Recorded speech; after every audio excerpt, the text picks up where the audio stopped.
Humans leave in silence and the council begs for their return. The Galactic Council hall was rarely quiet.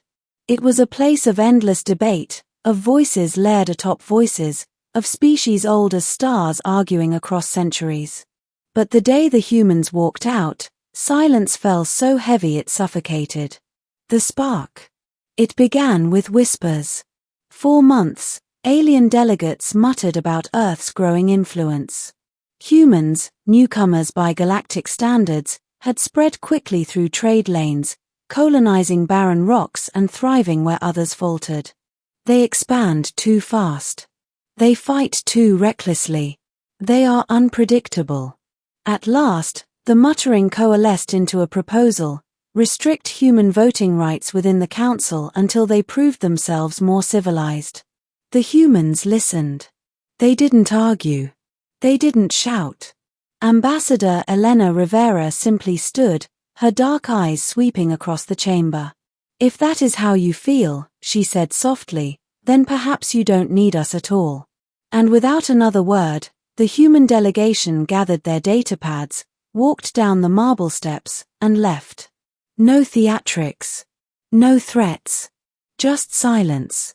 The void left behind. At first, the council exhaled in relief.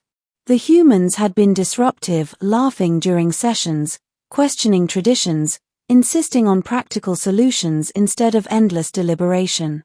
Perhaps now, order would return. But order did not return. Within days, the cracks appeared. The patrol routes once covered by human frigates went dark. Pirate raids surged. Supply chains faltered. Humans had been the couriers, the risk-takers who flew through asteroid belts and ion storms where no one else dared. Stations at the edge of the Orion Spur went uncontacted. Humans had run them. Now they were abandoned. The council chambers grew restless. Delegates whispered not of humans' brashness, but of the quiet absence they left. A different kind of strength. 2 weeks after the humans left, the Voric homeworld came under sudden assault from raiders armed with illegal plasma scythes. The Voric fleet scrambled, but the enemy moved faster than expected. "Where are the human auxiliaries?" the Voric warlord demanded. "They withdrew their ships, my lord," an aide replied. The warlord's crest wilted. For decades, humans had stood in Voric formations, reckless shock troops who flew their ships like extensions of their own bodies. Their absence left holes in the line that no amount of reptilian discipline could fill. The Voric held, but barely and at great cost. Council denial. Coincidence, said the Trellan delegate, clicking his mandibles. So the humans were not there. Others can fill the gap. But others did not. A famine broke out on Kala Prime when fungal blight destroyed the harvest. Normally, humans were first to land with freighters full of emergency supplies, fast, generous, almost annoyingly so. This time, no ships came. The Kelorians petitioned the council for aid. The council promised shipments. Months later, the shipments still had not arrived. Kala's population dwindled. The council chambers grew quieter with each meeting. Memories surface.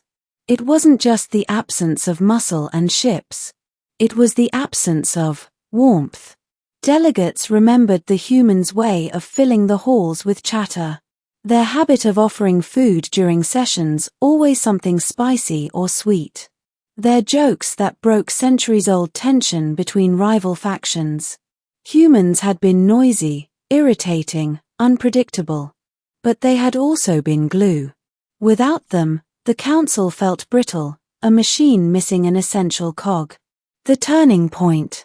The breaking point came when the Dravic horde swept across the Perseid frontier. The council assembled fleets, but coordination faltered. Commanders bickered over whose ships would go where. Someone muttered, "If only the humans were here, they'd already be fighting." The words struck like lightning. It was true. Humans would not have waited for endless debate. They would have launched, half prepared but all in, because that was their way, reckless action over cautious delay. For the first time in eons, the council chamber admitted a truth. They needed the humans. The plea. Ambassador ZYR of the Trellin rose slowly, mandibles trembling. We must request their return. Request, scoffed the Vorik warlord. His voice cracked. We must beg. And so it was decided. A delegation would travel to Earth. Not to summon, not to command, but to plead. Earth. The council ships descended through Earth's atmosphere, their silver hulls gleaming against blue skies.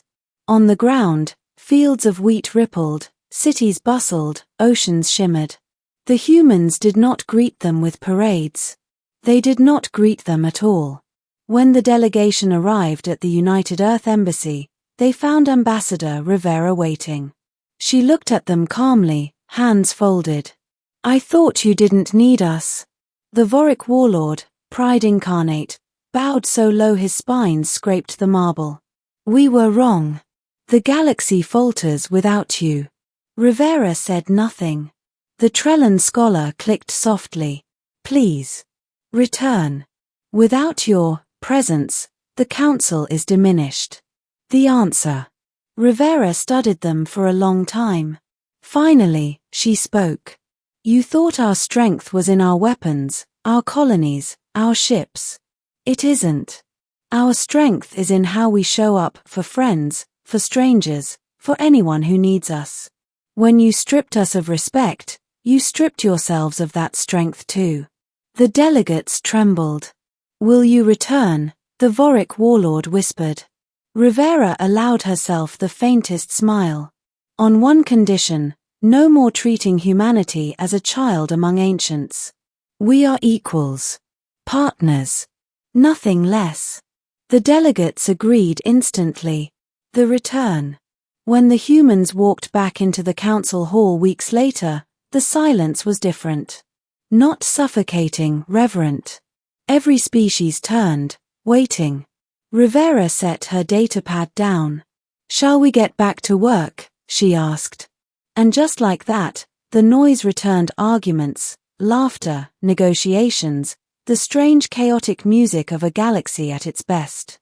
But now, under it all, there was something new, respect. Epilogue. In centuries to come, historians would mark that year as a turning point.